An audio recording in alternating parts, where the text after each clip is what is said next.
Board परीक्षा में सम्मिलित होने वाले सभी छात्र एवं छात्राओं को मेरी तरफ से ढेर सारी शुभकामनाएं। आप सभी बोर्ड परीक्षा में अच्छे अंक हासिल करें और बी प्रोग्रेसिव रहें। चलिए शुरुआत करते हैं आज की क्लास की। बहुत ही महत्वपूर्ण क्वेश्चन के साथ आए हैं जो कि आपके आगामी बोर्ड परीक्षा में आने की प्रबल संभावना है। इसमें हम लोग देखते हैं सहप्रभाविता कोडोमिनेंस। सहप्रभाविता कोडोमिनेंस क्या होता है, इसको हम लोग समझते हैं। सहप्रभाविता का आशय ये है, जैसे अभी हम लोगों ने पीछे प्रभाविता का नियम पढ़ा, उसके बाद हम लोगों ने अपूर्ण प्रभाविता का नियम पढ़ा, उसी क्रम में सहप्रभाविता का नियम देखेंगे हम लोग कि सहप्रभाविता का नियम होता क्या है। यानी पीढ़ियों में जब लक्षण एक साथ प्रकट होते हैं, दो लक्षण एक साथ प्रकट होते हैं तो उसे कहते हैं सहप्रभावी लक्षण। जैसे हम मानव के रक्त समूह की बात करें, यहाँ पर मानव के रक्त समूह की बात की जाए तो मानव रक्त समूह जो है ये सहप्रभावी लक्षणों को प्रकट करता है। और मनुष्यों में एबीओ रक्त समूह पाया जाता है। यानी एबीओ रक्त समूह की मनुष्यों में क्या होती है, आनुवांशिकी होती है। एबीओ रक्त समूह ही एक पीढ़ी से दूसरे पीढ़ी में जाते हैं। इन्हें प्रदर्शित 3 जीन के माध्यम से किया जाता है। पीछे अभी हम लोगों ने देखा 2 जीन के माध्यम से प्रदर्शित किया जा रहा था, या तो प्रभावी थे या तो अप्रभावी। लेकिन यहाँ पे रक्त समूह में 3 जीन है। एक IA जीन है, IB जीन है, IOI से I से, कुछ पुस्तकों में I लिखा होगा, कुछ जगह आपको IO लिखा होगा। तो इन 3 जीन के माध्यम से क्या होता है, मानव के रक्त समूह को प्रदर्शित किया जाता है। तो यह सहप्रभाविता को प्रदर्शित कैसे करेंगे, जैसे कुछ उदाहरण यहाँ पे हम लोग देखते हैं। एग्जाम्पल के तौर पे मान लीजिए कि अगर किसी व्यक्ति का A रक्त समूह है तो A रक्त समूह वाले को जीन पे प्रदर्शित कैसे किया जाएगा। A वाले को ये या तो इसके पास में दोनों प्रभावी लक्षण होंगे IA, या ये हो सकता है कि इसके पास में एक प्रभावी लक्षण हो और एक अप्रभावी लक्षण हो, यानी IA, IO। तो इन दोनों के माध्यम से A रक्त समूह को प्रदर्शित किया जाता है। B रक्त समूह की बात की जाए तो B वाले को भी इसी तरीके से IB या IB और IO के द्वारा प्रदर्शित किया जा सकता है। O रक्त समूह की बात करें तो जब दोनों जीन पर O होगा, यानी IO होगा, तभी O रक्त समूह होगा। AB रक्त समूह की बात की जाए तो जब दोनों जीन पर IA और IB, यानी एक पर IA होगा और एक पर B होगा, तो ऐसी स्थिति में जो रक्त समूह होगा वो कौन सा होगा, AB होगा। और यही सहप्रभाविता को प्रदर्शित कर रहा है।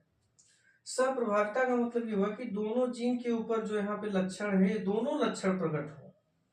जबकि इसके पहले आप लोगों ने देखा कि जब दोनों यहाँ पे जीन होते थे तो दोनों में से एक ही लक्षण, प्रभावी लक्षण प्रकट हो रहा था, या तो दोनों के बीच का लक्षण आ गया था, कोई एक लक्षण प्रकट हो रहा था, 2 लक्षण प्रकट नहीं हो रहे थे।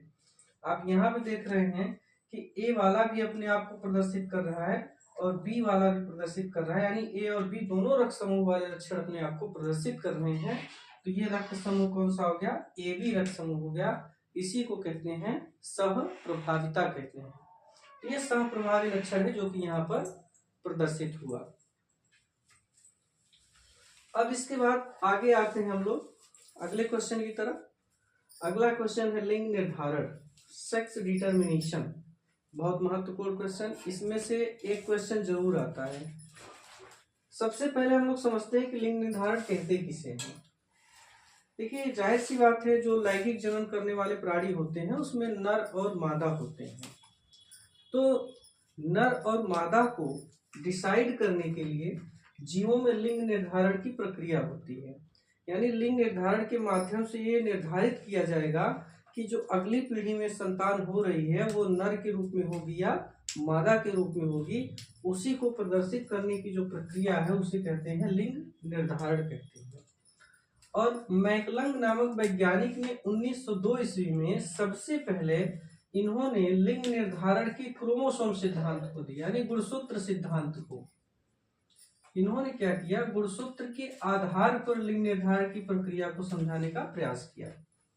सभी जीवों में गुणसूत्र होते हैं। उन गुणसूत्रों में दो प्रकार के गुणसूत्र होते हैं, एक तो दैहिक गुणसूत्र होते हैं, दूसरे लिंग गुणसूत्र होते हैं। दैहिक गुणसूत्र की बात की जाए तो इसे कायिक गुणसूत्र कहते हैं या दैहिक गुणसूत्र कहते हैं, ऑटोसोम्स के भी नाम से जाना जाता है। ये दैहिक लक्षणों को प्रदर्शित करते हैं, यानी किसी भी प्राणी की बात की जाए उस प्राणी के जो दैहिक लक्षण होते हैं उन लक्षणों के लिए उत्तरदायी कौन होता है, कायिक गुणसूत्र कह लीजिए, दैहिक गुणसूत्र, या फिर इनको ऑटोसोम्स कह लीजिए। लिंग गुणसूत्र की बात की जाए, इसी को सेक्स क्रोमोसोम या हेट्रोसोम भी कहते हैं।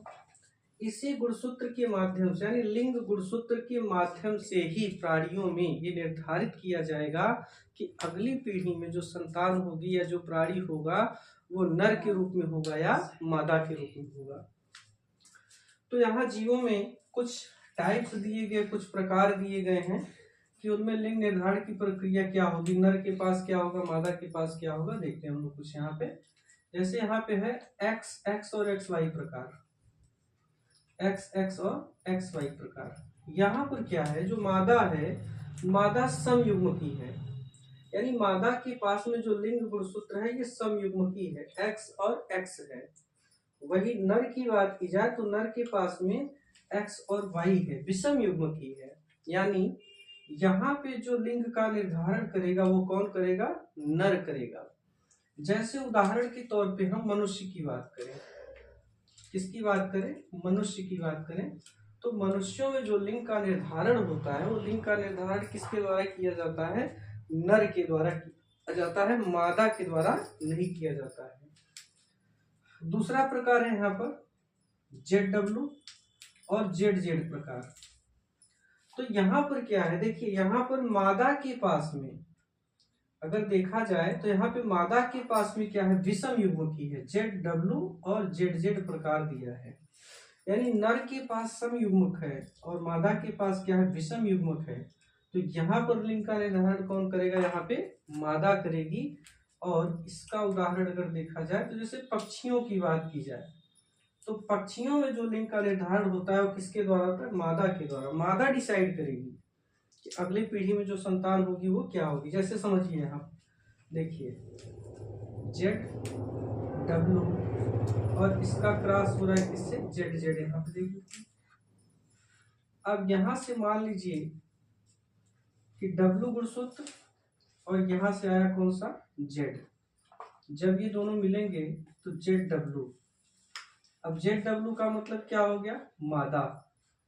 इसका मतलब क्या हो गया, मादा। और वही अगर यहाँ से Z है और सपोज मान लीजिए यहाँ से Z गुणसूत्र आया और यहाँ से भी Z गुणसूत्र आया तो ये हो गया Z और Z। तो ये क्या हो गया, नर हो गया। तो यहाँ पे निर्धारण किसके द्वारा किया जा रहा है, यहाँ पर मादा के द्वारा किया जा रहा है। किसके द्वारा, मादा के द्वारा। और ये क्या हो गया, नर हो गया। तो यहाँ पे देखा जाए तो पक्षियों में इस तरीके का निर्धारण पाया जाता है लिंग का, जिसमें मादा जो होती है उसके पास में विषम युग्मकी गुणसूत्र होता है और नर के पास क्या होता है, सम युग्मकी गुणसूत्र होता है। इसी क्रम में आगे देखें हम, एक और प्रकार है यहाँ पर XX और XO प्रकार। तो XX और XO प्रकार क्या होता है, ये कुछ कीटों में पाए जाते हैं। यानी यहाँ पे मादा जो होती है, मादा के पास में क्या होते हैं, लिंग गुणसूत्र के रूप में समयुग्मकी होता है। और वही नर की बात की जाए तो नर के पास में क्या होता है, एक गुणसूत्र इसमें से गायब हो जाते हैं। जैसे टिड्डे की बात करें, एग्जाम्पल की बात करें यहाँ पे, तो हम इसमें एग्जाम्पल किसको लेते हैं, टिड्डे को लेते हैं। तो देखिए टिड्डे में क्या होता है, समझिए